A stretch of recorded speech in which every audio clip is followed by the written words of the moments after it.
Thank you for joining Nice to us, see you all. Jim. Thanks for having me on. Thank you so much. Great. Hey, Jim. Paul, good to see you. Good seeing you. I miss seeing you in person, but hopefully I'll see you in Daytona here in 49 days. Um, Yes. so, congratulations on another great year. You know, Thank you. you you had some pretty epic battles on the racetrack, and I think you're doing all sorts of new and exciting things. I think you closed out last year's inaugural race industry week, and it was really one of my favorite moments of the whole week because you were in the tech center at the time. Now, are That you in a was, yeah. bathroom at the airport now, or where? Yeah, I know exactly right. Now I'm at the airport, and I do remember. Are you still there? Yes, I am. Okay. So yeah, yeah, that's right. I was at our last year. I was at our performance and racing Yeah. center for our propulsion team. Oh, That's where that's right. Russell Okay. Blandis builds all his engines, and so that was great. Yeah, I'm on the way, getting ready to go to Nashville for the NASCAR um, awards event for the 2021 season. So it's going to be exciting. Chevy had a terrific year in NASCAR with the winning the Cup, NASCAR Cup Manufacturers Championship, the NASCAR Xfinity Manufacturers Championship, and of course Kyle Larson in the number 5 Camaro ZL11 LE. Brought home 10 wins for his team and his first championship, and it was really, really quite special. So I'm going to go down there with our team and join Rick Hendrick and Kyle and Cliff Daniels as crew chief. So it's going to be fun. But so thanks for having me on a couple minutes early. Oh, that's great. And appreciate you making time for us in the middle of all this. And congratulations on such, an amazing season. That, again, it lit up our audience all year long. Kyle Larson, one brilliant racing driver. And number two, it just was, this was a really dynamic, high energy season in NASCAR and all these championships. And you prevailed as you often do. I think that the inside story of how you got there, though. I'd like to just hear what the highs and lows were about this championship for you as the manufacturer. Yeah, well, this was from a manufacturer standpoint. We set 2 goals every year. One is to win the manufacturers championship in every series we race in. As you Right. know, between Chevrolet and Cadillac, and now the GMC Hummer EV, we race in a lot of series around the world. Yeah. And so one is to win the manufacturers championship. The second is to do everything we can to provide the right support, Yeah. the right car, powertrain, tool, simulation to help the driver win enough races and be consistent enough to win the championship. And so that's exactly what happened in the NASCAR Cup Series. 19 wins overall amongst the Chevy drivers. And it was 10 wins for Chase Elliott. It was 4 for Alex Bowman. It was 2 for Chase Elliott. It was 1 for William Byron, 1 for Kurt Busch, and 1 for AJ Allmendinger. And so that provided some other points that other teams contributed, provided enough of those valuable manufacturer points for us to secure the championship for our 40th time.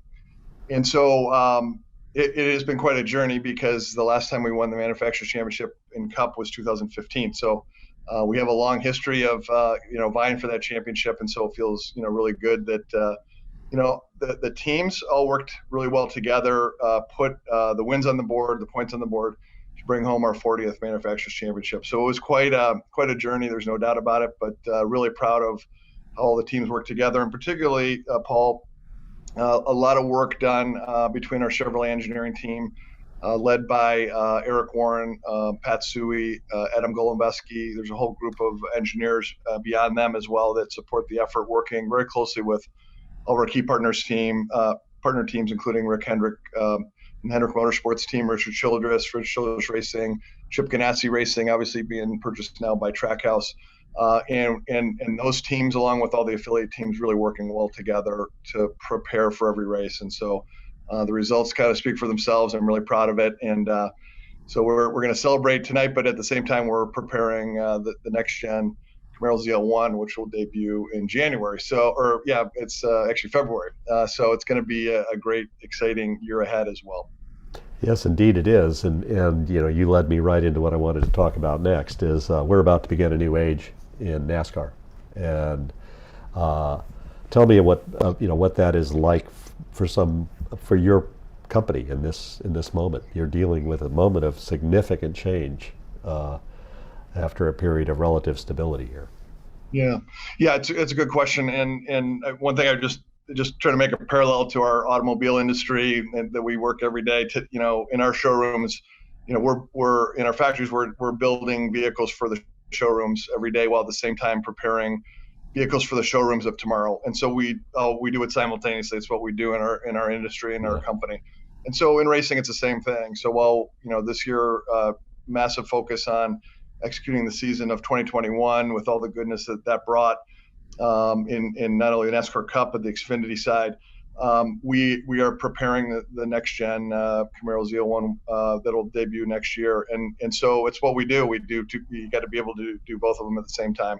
So we like the next gen car for a lot of reasons, but a lot of the components that are in the vehicle are even more closely linked to what we do in showroom kinds of vehicles. And so from proportions to parts to 18-inch wheels to the way the car is set up front to back in terms of its design and the technology within it, much closer to what we sell in the showroom. And so from that perspective, we really like it.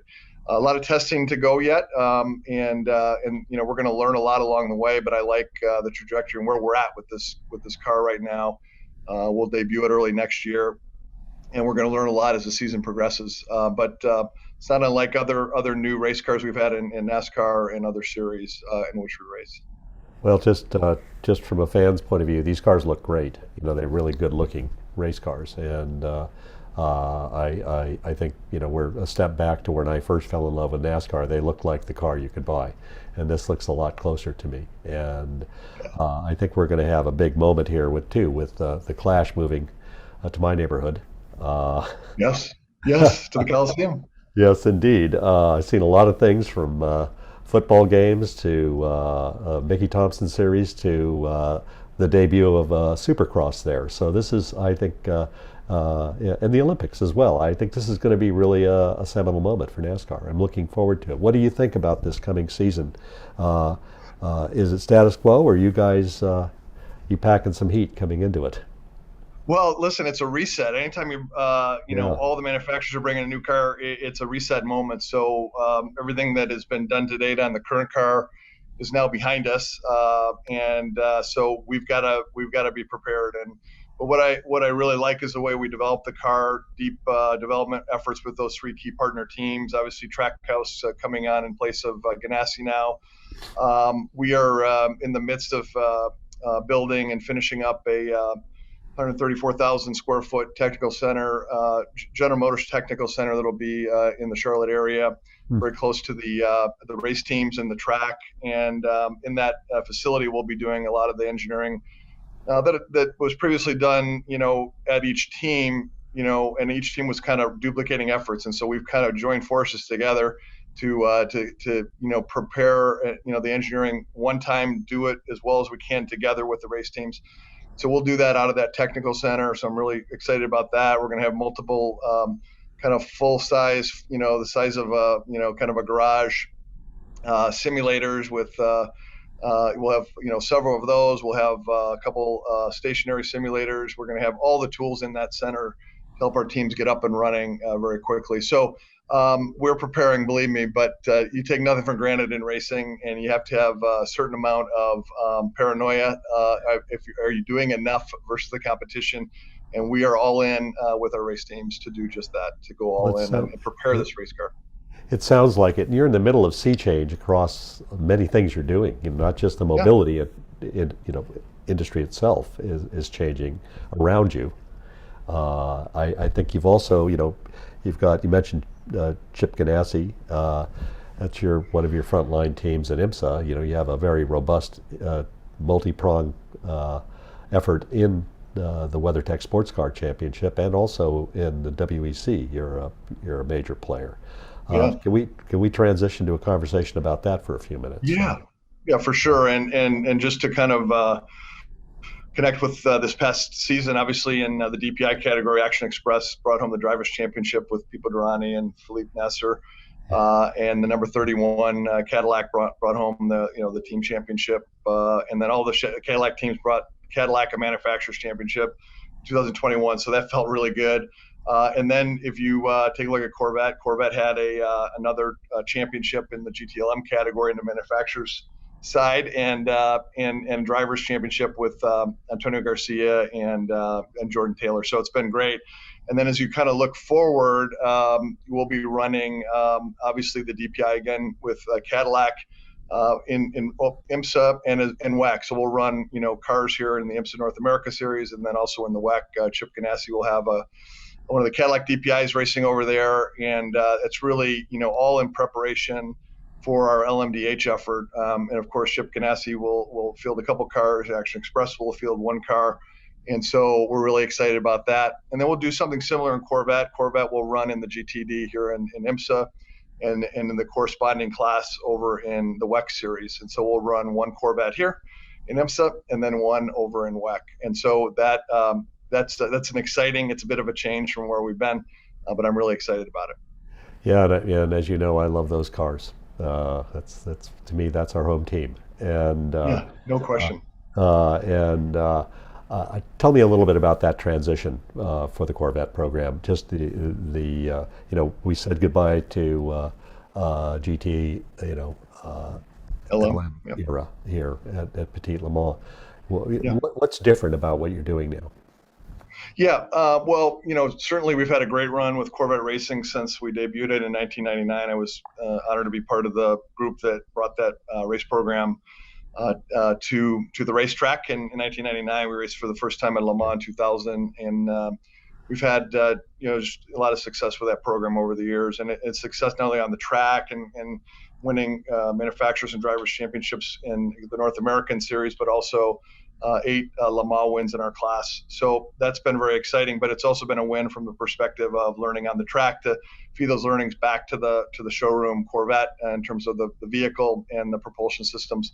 And both vehicles are better. The race car and the production car for the showroom are better because of racing. It's probably our gold standard in terms of tech transfer for sure. And so as we look forward, GTLM is going to sunset and has sunsetted. So we'll move to GTD. And so we have a transition to that series with IMSA, and then we're preparing the same that'll happen over in the WEC series. So we'll run in the GTD 2021. We did announce we're going to build GT3 Corvettes, and so we're preparing that, and that'll be the first time we'll do that on a global basis. We did do that on the C7 with Callaway in Europe. We did have a GT3, and they were our kind of designated tuner, if you will. But this will be the first time that we've done it really from the factory. It's going to be exciting. A lot to learn for us there, but I'm really looking forward to it. Yeah, I think the sport will be better for this too. And I think we're literally going to be in the season and not very long here in IMSA. The beyond that, this change in technology that's coming to LMDH, Cadillac going for an overall win at Le Mans again. As I was there in 2000 when Cadillac returned to Le Mans. For sure. And give us your thoughts on that. Yeah, this is a big moment. It's a big moment. It was a big decision, but actually it was the right decision to have Cadillac, go for the overall win at Le Mans. Obviously, we've been doing just that in the IMSA series and have won at the top level in DP and now DPI, or the DPI with Cadillac, and we obviously did something similar with the Corvette in the DP category when that was the IMSA class. So having Cadillac going for the overall win is the right thing to do. It is a big effort. We're all in on it, and we'll have a partnership with Chip Ganassi Racing, Dallara. We're doing our powertrain right out of that center that I did this interview with from last year in Pontiac. And so Russ Oblinus and his team are developing that powertrain, and we're basically focused on racing in North America for the overall win, and in the WEC, and obviously Le Mans is part of that equation, a big part of it. So it's a big job, but we're looking forward to it, and actually it's going to be super exciting. The work that Jim France has done with Pierre Fiona of the ACO has been really incredible to bring those two categories and kind of race series together so we can race globally. It's really an amazing thing. Yeah, it is to me, it's the beginning of another golden age for the sport. Yeah, It and is. it's perhaps one of the biggest moments in sports car racing because this is a Yeah. critical juncture overall for racing related to mobility. And, from the beginning, Le Mans has been a race to tomorrow, literally and Yeah. figuratively. Oh, it has. It has. And I mean, when you race at Le Mans, if you make the podium, it's a big deal. But candidly, it reminds me a lot of Indy and Indy 500 and Daytona 500. It's like binary. You either win or you don't. You yeah, get second, you do stand on the podium, but it just doesn't feel like you've accomplished the overall goal. And to race there is an honor. To compete for the win is a big deal. Winning at Le Mans, and I've had a chance to be part of the teams that have done that with Corvette in the GTE categories. It's a feeling that you never forget, and once you've been there, you want to repeat it, and also you want to repeat it for the Corvette owners in that case, and obviously the Cadillac going forward, because the owners are with us and supporting us and celebrate the wins as well. So it's a big deal. So we're looking forward to it. So Paul, I I'm absolutely. gonna I'm gonna push off here in a minute, but I want to thank you for having me on here. If I sum up the year for Chevy, we talked about the success in NASCAR and the Cup side and Xfinity with the manufacturers championships, and obviously the drivers championship with Kyle Larson and DPI Cadillac had manufacturers and drivers. Corvette did as well. I'm super proud of that in the GTLM as we wrap up GTLM. And then in NHRA, Chevy won the manufacturers championship for the 26th time. Greg, Congratulations. so Greg Anderson and the Pro Stock got his fifth a championship in pro stock and all of his championships and wins have been with our company, which we're super proud of. He has 99 wins. We had wins in the factory stock showdown with the Copel Camaro, Aaron Stansfield. And it's just been a really exciting year, but in racing, there's always more to do. And also that's in the rearview mirror. And in Yeah, and, racing, we're always ahead. You can't rest a minute in racing. There's really no off season anymore. and I think before you leave us and jet off to your next adventure, just give us a few thoughts on IndyCar and the coming year in IndyCar and the next year. Yeah, listen, we've got we got work to do. We got to get back up on top. We're focused and committed to doing that, and at the same time, we're preparing for 2023, where we'll have the 2.4 liter direct injected twin turbo Chevy Indy V6. It'll have 800 about 800 horsepower for kind of road courses, if you will. They'll have some element of push to pass that adds 80 to 100 more. It's going to be super exciting. I'm really looking forward to not only 22 but also 23. And so there's a lot to be excited about, a lot of work to do, and we're focused on working with our teams to prepare for both. Agreed. And last question I have for you: what would it mean to have a third manufacturer in IndyCar? Yeah, it's one of these things where more competition in the end is better for the sport, and in the end, I think it's better for all of the participants. And so the only way wins are meaningful is when you beat really tough competition. And Yeah. so I think there's a high probability of a third manufacturer in IndyCar. Long time coming, and we've been advocating for it. So it can't happen soon enough. And then it's more competition, so we gotta get ready for it. And then, but again, as I said, when you do get a win with really worthy competition, it means even more. Absolutely, and you're a competitor, and you're a competitor in the full sense of the word because you're competing in the marketplace with the other duties you have in the company. But I wish you and everybody the best tonight, especially. This is a night to savor. You must have a 40,000 square foot warehouse to hold all the hardware you've earned at NASCAR. Oh my goodness. Well, we're looking forward to it, and thanks for having us on to do this interview at this time of the year. Signifies the end of the season. It's special to listen to all the interviews. Thanks for having everybody from General Motors on the call here. We appreciate it. Thanks, Yes, Paul. and safe travels, Jim.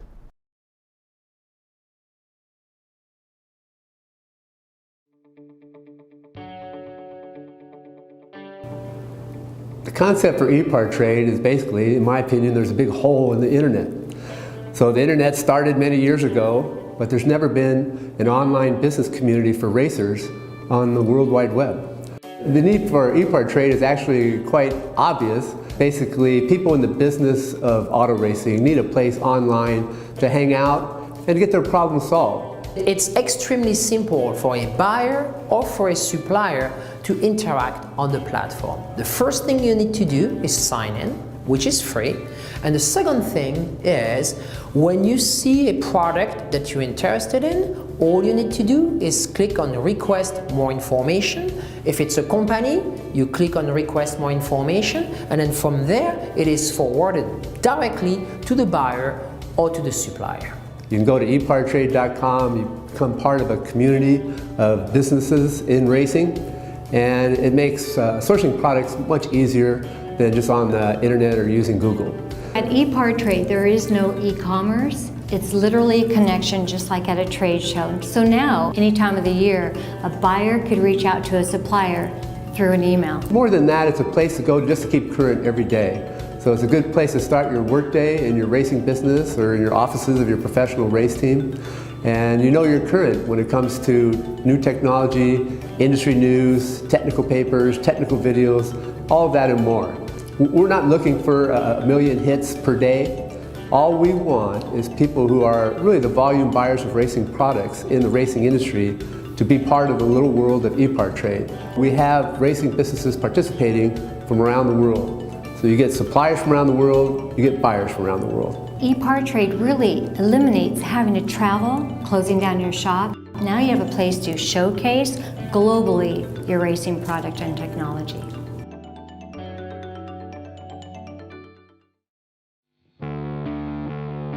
There are two types of people, racers and everyone else. Racer Magazine is for those who believe that racing is a way of life. Racer embodies the excellence that defines a sport driven by passion, courage, and ingenuity. Get 1 year of both Racer's print and digital edition for only $39 with instant access to our entire digital issue archive. Subscribe now at info.racer.com.